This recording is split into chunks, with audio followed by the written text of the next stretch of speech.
Hello everyone. आज date है 8 मार्च और द हिंदू न्यूज एनालिसिस में आपका स्वागत है। इस वीडियो में हम द हिंदू की इंपॉर्टेंट न्यूज को प्रीलिम्स और मेंस के पर्सपेक्टिव से डिस्कस करेंगे। इस न्यूज़पेपर की पीडीएफ का लिंक नीचे डिस्क्रिप्शन में दिया हुआ है या फिर आप direct Telegram channel volcano IAS academy को सर्च करके वहां से भी पीडीएफ को डाउनलोड कर सकते हो। फर्स्ट न्यूज, आज 8 मार्च है और 8 मार्च को हर साल every year international women day के रूप में सेलिब्रेट किया जाता है। क्यों किया जाता है?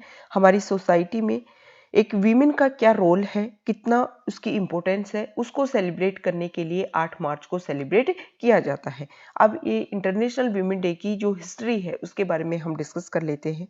सबसे पहले अगर बात की जाए 1909 में यूएस में एक प्रोटेस्ट हुआ था महिलाओं के द्वारा कि उनको राइट टू वोट का जो इक्वलिटी का दर्जा है वो उनको दिया जाए। सबसे पहले इंटरनेशनल वीमेन डे को अगर बात की जाए कि इंटरनेशनल इंपॉर्टेंस मिली थी 1910 में, जब German women right activist Clara Zetkin ने ये सजेस्ट किया था कि एक इंटरनेशनल कॉन्फ्रेंस होनी चाहिए जहां पर वीमेन का जो इम्पोर्टेंस है उसको सेलिब्रेट किया जाए। अब 8 मार्च को ही क्यों सेलिब्रेट किया जाता है इसको? 1917 की बात है। सोवियत रशिया में महिलाओं को आज ही के दिन राइट टू वोट मिला था और 1977 में यूनाइटेड नेशन जनरल असेंबली ने इसी दिन को फिर United nation international women day के रूप में सेलिब्रेट करना स्टार्ट कर दिया। आपके लिए आज का क्वेश्चन है कि आपको 2021 की क्या थीम है इंटरनेशनल वीमेन डे की, वो आपको बताना है। 2020 की इंटरनेशनल वीमेन डे की जो थीम है वो हम आपको बता देते हैं। Generation equality, realising women's right. ये generation equality, realising women's rights, ये 2020 की थीम है। आपका क्वेश्चन है, आपको कमेंट बॉक्स में 2021 की इंटरनेशनल वीमेन डे की थीम क्या है वो आपको बतानी है। Next news, China gives green light for first downstream dam on Brahmaputra. Context क्या है? ब्रह्मपुत्र रिवर जो मानसरोवर से ओरिजिनेट होती है, चाइना के जो तिब्बत वाला रीजन है वहां से ओरिजिनेट होती है और वहां पर ब्रह्मपुत्र नदी का जो डाउन स्ट्रीम एरिया है वहां पर चाइना डैम बनाएगा। इसके लिए चाइना ने 5 साल का 5 ईयर प्लान जारी किया है 2021 से 2025 तक। उसमें जो लोअर रीचेज है ब्रह्मपुत्र रिवर का वहां पर डैम बनाया जाएगा। इसके अलावा कनेक्टिविटी जो एरिया है, मतलब रोड रेलवे इन सब का भी इस एरिया में निर्माण किया जाएगा। हमारे लिए इंपॉर्टेंट हो जाता है ब्रह्मपुत्र रिवर। देखो, जो ब्रह्मपुत्र रिवर है वो तिब्बत के मानसरोवर लेक से इसका ओरिजिन होता है और इसका मैप हम देखते हैं, वहां हम समझेंगे। यहाँ देखो देखो, यहां से ओरिजिन हो रही है, यहां से ये ब्रह्मपुत्र रिवर बहकर के आ रही है अरुणाचल प्रदेश में। यहां पर इसको जाना जाता है, जब तिब्बत रीजन में ब्रह्मपुत्र रिवर बहती है तो उसको जाना जाता है यारलांग सांगपो के नाम से। याद रखना है, यारलांग सांगपो के नाम से तिब्बत में। जैसे ही अरुणाचल प्रदेश में प्रवेश करती है इसको बोला जाता है सियांग या फिर दिहांग। और जिस ब्रह्मपुत्र नाम से हम इस नदी को जानते हैं वो नाम इसका है असम वैली में।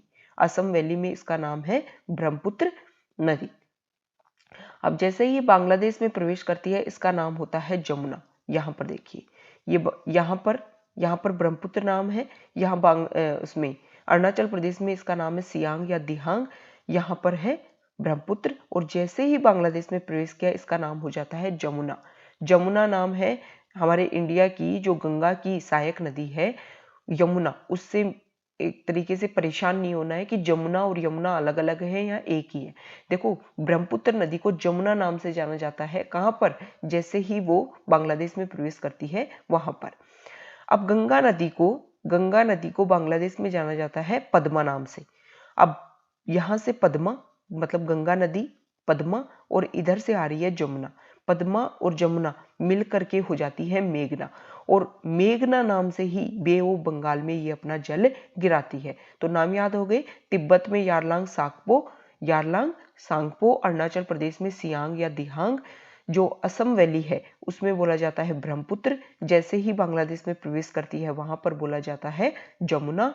और गंगा नदी जिसको बांग्लादेश में बोलते हैं पद्मा रिवर, पद्मा रिवर और जमुना रिवर दोनों मिलती हैं तो बन जाती हैं मेघना रिवर, और मेघना नाम से ही अपना जल गिराती है बे ऑफ बंगाल में। तो ये हमने जो ब्रह्मपुत्र नदी है उसके बारे में सारे बेसिक फैक्ट्स को देखा। नेक्स्ट न्यूज कोविड-19 केसेज को लेकर के है। महाराष्ट्र जो स्टेट है वहां पर काफी लंबे समय से वहां पर देखो कोविड-19 के जो केसेज है वो बढ़ते जा रहे हैं, और अब महाराष्ट्र, केरल, पंजाब, कर्नाटका, गुजरात और तमिलनाडु, इनमें कोविड-19 के जो केसेज है इन 6 स्टेट्स में, वो कलेक्टिवली अगर हम बात करें तो पूरे इंडिया के 84.7% केसेज सिर्फ और सिर्फ इन 6 स्टेट्स में आए हैं। ठीक है, तो कोविड-19 के जो केसेज हैं वो रेगुलर बढ़ते जा रहे हैं। तो हमें क्या करना चाहिए, वैक्सीनेशन को जल्दी से अपना चाहिए, इसको स्ट्रॉन्ग इसका इम्प्लीमेंटेशन होना चाहिए।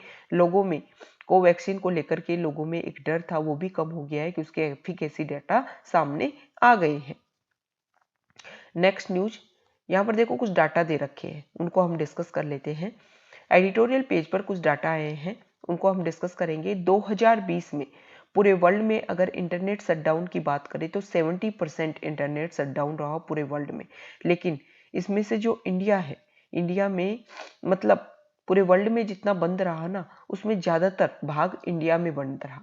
ठीक है, 2016 में इंडिया का शेयर सिर्फ 40% था, 2020 में इंडिया का शेयर 70% हो गया है इंटरनेट शटडाउन में। ये बात हमें याद रखनी है। ठीक है, देखो यहाँ पर 2016 से 2020 के डाटा दे रखे हैं और ये इंडिया का कंट्रीब्यूशन है। 2016 में सिर्फ 40% में इंडिया का कंट्रीब्यूशन था और 2020 में आकर के 70% इंडिया का कंट्रीब्यूशन हो गया है। देखो ये लाइन जो है इसका अर्थ है कि पूरे वर्ल्ड में जितना भी इंटरनेट शटडाउन रहा उसमें इंडिया का कंट्रीब्यूशन 70% है। मतलब 100 में से 70 बार तो सिर्फ इंडिया में ही 70% तो इंडिया में शटडाउन रहा है। इसके अलावा जो अन्य देश में उसमें सिर्फ 30% इंटरनेट शटडाउन रहा है। यहाँ पर बताया गया है कि किस एरिया में कितने समय के लिए लॉकडाउन वो शटडाउन रहा इंटरनेट का। तो देखो जम्मू एंड कश्मीर में 2020 में 243 दिनों के लिए इंटरनेट शटडाउन रहा था। राजस्थान में भी कुछ समय के लिए बंद रहा और वेस्ट बंगाल में भी बंद रहा। यहाँ पर बताया गया है कि जम्मू एंड कश्मीर में जो नेट की स्पीड दी गई अगस्त 2020 से जनवरी 2021 तक, वो बहुत ही ज्यादा स्लो थी, और मतलब पहले जो स्पीड दी जाती थी 5 अगस्त 2019 से, उसकी तुलना में काफी लंबे समय तक तो नेट बंद ही रहा, और फिर जब दी गई अगस्त 2020 से दोबारा से नेट की सुविधा तो काफी स्लो स्पीड थी। 1.6 Mbps इंटरनेट की जो स्पीड है वो स्लोवेस्ट एवरेज थी। शटडाउन के रीजन क्या है, क्यों इंटरनेट को बंद कर दिया जाता है? कई कारण है, जैसे पॉलिटिकल इनस्टेबिलिटी, इलेक्शन की वजह से, प्रोटेस्ट की वजह से, अदर्स और कोई कारण हो सकते हैं, रिलीजियस हॉलिडे की वजह से, कम्युनल वायलेंस की वजह से, या एग्जाम चीटिंग को रोकने के लिए। ये सारे कारण हैं इंटरनेट शटडाउन की। तो सबसे बड़ा जो कारण है वो है पॉलिटिकल इनस्टेबिलिटी। 2020 में जो इंटरनेट इंडिया में बंद किया गया उसमें सबसे बड़ा कारण सामने आता है पॉलिटिकल इनस्टेबिलिटी। ठीक है, यहां देखिए नेक्स्ट न्यूज, एक सेकेंड, हाँ सॉरी, देखो जो नेक्स्ट न्यूज है वो हमारे रिलेटेड है, जो हमारी एक तरीके से पॉलिटिक्स है उसको लेकर के है। जम्मू एंड कश्मीर में रोहिंग्या लोग आकर के कुछ बस गए थे। अब उनके लिए उनकी जांच की जा रही है कि वो लोग कहां से आकर बसे हैं, क्या क्या प्रॉब्लम हो रही है, क्या क्या वजह क्रिएट हो रही है। जम्मू एंड कश्मीर में जो रोहिंग्या है उनको डिस्प्लेस्ड करने के लिए कोशिश की जा रही है, और ये एक बहुत ही पैनिक चीज है। अब रोहिंग्या क्या है, रोहिंग्या एक माइनॉरिटी है और म्यांमार का जो राखीने स्टेट है वहां पर ये पाए जाते हैं। 2017 में जब इनके खिलाफ एट्रोसिटीज हुए तो ये बांग्लादेश में घुस गए और बांग्लादेश की सहायता से हमारे इंडिया में भी प्रवेश कर गई। तो जम्मू एंड कश्मीर में इनको स्टेबल किया गया था, लेकिन अब वहां से भी डिस्प्लेस करने की कोशिश की जा रही है, और उनकी जो पॉपुलेशन है, उनका क्या वर्क फोर्स है, उन सब के बारे में पता लगाने की कोशिश की जा रही है। तो यहाँ देखो एक रोहिंग्या मुस्लिम जो म्यांमार में 2016-17 के बीच में जो जीनोसाइड हुआ, उनमें बच कर के कहाँ गए, हमारे इंडिया में आ गए, बांग्लादेश में आ गए।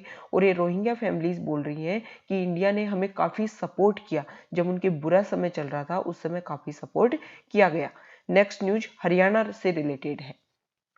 हरियाणा में एक नया बिल आया था कुछ समय पहले कि वहाँ की जो प्राइवेट जॉब है, 50,000 रुपए से जिनकी पर मंथ इनकम है, उस जॉब में जो कोटा है वो 75% तक रिजर्वेशन दिया जाएगा। मतलब लोकल लोगों को जॉब दी जाएगी अगर किसी की प्राइवेट फर्म में जॉब है तो ये रिजर्वेशन बिल है, अब इसके ऊपर डिस्कस किया जाएगा। नेक्स्ट न्यूज यहाँ देखिए, देखो पहली बार ऐसा हुआ है कि मैरीटाइम हिस्ट्री में फर्स्ट टाइम ऐसा हुआ है कि सारे के सारे विमेन ऑफिसर एक शिप को चला करके ले जाएंगी, मतलब एक सेल करेंगी एक शिप का। ये पहली बार मैरीटाइम हिस्ट्री में क्रिएट हुआ है और ये दिन हो रहा है आज 8 मार्च वाले दिन, जिस दिन इंटरनेशनल वीमेन डे को सेलिब्रेट किया जाता है। तो एक तरीके से जो वीमेन एम्पावरमेंट है उसको ये चीजें सारी शो करती है। नेक्स्ट न्यूज यहाँ देखिए,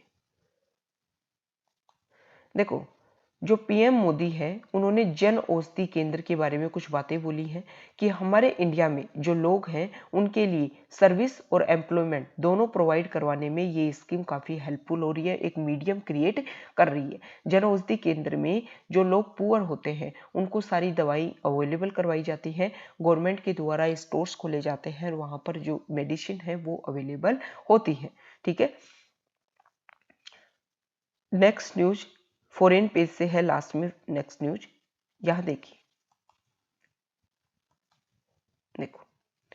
देखो जो पहली न्यूज है वो यमन और सऊदी अरब को लेकर के है। 2015 से जो यमन देश है वहां पर एक तरीके से सिविल वॉर चल रहा था। सिविल वॉर चलने का वहां कारण है कि जो वहां पर पहले के राष्ट्रपति और अब के जो राष्ट्रपति हैं उन दोनों के सपोर्टर्स के बीच में ये युद्ध चल रहा है। तो वहां पर शांति एस्टेब्लिश करने के लिए सऊदी अरब कोशिश कर रहा है। वहां पर यमन में हैती रिबेल्स ने कब्जा कर रखा है उसके नॉर्दर्न और वेस्टर्न पार्ट पर, तो उसी के ऊपर सऊदी अरेबिया कोशिश किया जा रहा है सऊदी अरेबिया की तरफ वहां पर पीस एस्टेब्लिश हो। लेकिन अगर इस चीज का क्वेश्चन उठाया जाए कि क्या पीस एस्टेब्लिश हुई, तो ऐसा कुछ भी नहीं हुआ, कोई पीस एस्टेब्लिश नहीं हुई अभी तक। और ये जो वॉर है वो रेगुलर चल रहा है। इसकी वजह से जो वहाँ के सिविलियंस हैं उनको काफी नुकसान उठाना पड़ रहा है। पहले देखो यूएस भी सपोर्ट कर रहा था कि हाँ, लेकिन अब जो नए राष्ट्रपति जो बाइडेन आए हैं उन्होंने वो पीछे हट गए हैं कि वो सऊदी अरेबिया को कुछ भी सपोर्ट नहीं करेंगे। लेकिन दूसरी तरफ जो यमन में हैती रिबल्स हैं उनको सपोर्ट करता है ईरान। तो एक तरीके से इस आर्टिकल को हम इस तरीके से समझते हैं कि सऊदी अरेबिया को कितना भी यूएस सपोर्ट ना करे, जब तक जो हैती रिबेल्स हैं उनको ईरान सपोर्ट नहीं करेगा तब तक यहाँ पर पीस एस्टेब्लिश नहीं हो सकती है। क्योंकि ईरान अगर रेगुलर सपोर्ट करता जाएगा हैती रिबेल्स को तो उनके पास में वेपन्स भी होंगे, मनी भी होंगे खर्चा करने के लिए, और जो काउंटर में सऊदी अरब को भी क्या करना पड़ेगा, अटैक करना पड़ेगा। तो स्टार्टिंग सऊदी अरब ने की थी हैती रिबेल्स के जो मेन पॉइंट्स हैं वहां पर बम्बार्डिंग करने की, वहां पर अटैक करने की। लेकिन अब जो हैती रिबेल्स हैं वो रिवर्स में काउंटर में सऊदी अरब के रूप पर क्या करने लग गए हैं, अटैक करने लग गए हैं। तो यहाँ पर पीस एस्टेब्लिश करना बहुत जरूरी है। सऊदी अरब ने जो भी काउंटर, जो भी ब्लॉकेड लगा रखे हैं यमन के ऊपर उनको खोलना होगा और जो रिबेल्स हैं उनको एक टेबल पर लाना होगा ताकि बीच में एक एग्रीमेंट साइन किया जा सके। सबसे पहले सीज फायर एग्रीमेंट साइन किया जाए और फिर यहाँ पर पीस एस्टेब्लिश करने की बात की जाए। नेक्स्ट न्यूज यहाँ देखिए, देखो नेपाल से रिलेटेड है। नेपाल की जो गवर्नमेंट थी, केपी शर्मा ओली की जो गवर्नमेंट थी, उन्होंने ये बोल दिया था केपी शर्मा ओली ने कि जो लोअर हाउस है उसको डाइल्यूट कर दिया जाए और प्रेसिडेंट ने भी अप्रूवल दे दिया था। लेकिन मामला चला गया था सुप्रीम कोर्ट ने। अब सुप्रीम कोर्ट ने क्या किया था, सुप्रीम कोर्ट ने बोला था कि भाई आप सरकार नहीं चला सकते। डेमोक्रेसी में ये है कि आपका जो अपोजिशन है वो भी एक तरीके से अल्टरनेट पीएम के रूप में उपलब्ध रहता है। तो अगर उनके पास मेजोरिटी है तो उनको मौका तो दो सरकार चलाने का। और इसी को क्या कर दिया गया, खत्म कर दिया गया केपी शर्मा ओली के जो ऑर्डर थे उनको, और दोबारा से कोशिश की गई कि जो हाउस ऑफ कॉमन्स हैं उनको प्रतिनिधि सभा, जो उनका लोअर हाउस है उसका नाम है, उसको दोबारा से रिवाइव किया जाए। अब सुप्रीम कोर्ट ने क्या किया है, जो रूलिंग नेपाल कम्युनिस्ट पार्टी है उसको स्क्रैप कर दिया है और दो ओरिजिनल जो पार्टी थी उनको दोबारा से रिवाइव कर दिया है। ये दो ओरिजिनल पार्टी ने 2018 में अपने हाथ मिलाए थे एक रूलिंग पार्टी बनाने के लिए। तो अब क्या हो गया है, दोबारा पार्टी अपने एग्जिस्टेंस में आ गई है, तो दोबारा अब जिसके पास मेजोरिटी होगी वो अपनी सरकार यहाँ पर बनाएगी। तो ये हमारा डिस्कशन था, कई इंपॉर्टेंट न्यूज़ को हमने डिस्कस किया। ओके।